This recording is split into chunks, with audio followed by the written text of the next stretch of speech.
তো কালকে বিকেলে হঠাৎ করে মামা শ্বশুরের বাড়িতে চলে গেলাম সবাই। মামা শ্বশুরের মেয়েকে রাখতে গিয়েছিলাম, আর দেখো খুব কান্না করছে, কারণ এই কয়দিন একসাথেই সবাই ছিলাম, খুব আনন্দ মজা করেছিলাম, ঘুরতে গিয়েছিলাম। তো ওর খুব মন খারাপ, আমাদেরও খুব মন খারাপ হয়েছিল।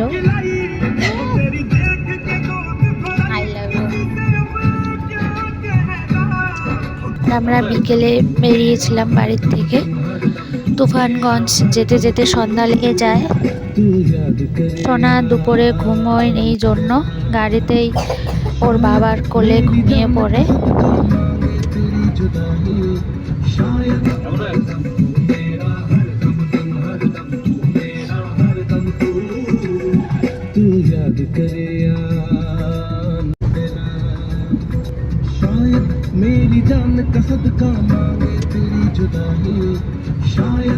তুফানগঞ্জে গিয়ে দেওর আমাদের সবাইকে চিকেন মোমো খাওয়ায়, খুব টেস্টি ছিল খেতে মোমোটা। পর আমরা সবাই মামা বাড়িতে চলে যাই।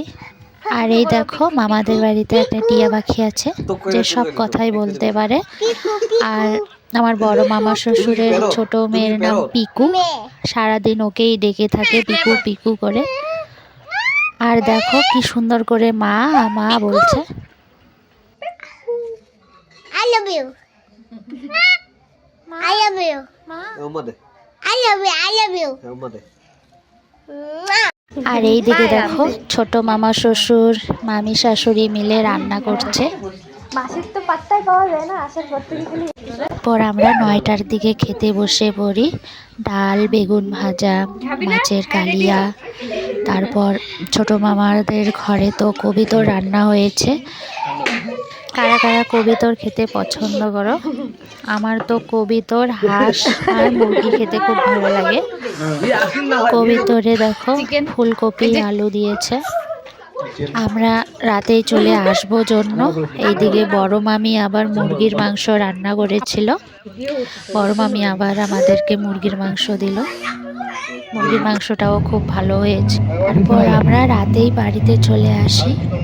খুব কুয়াশা পড়েছিল রাস্তায়।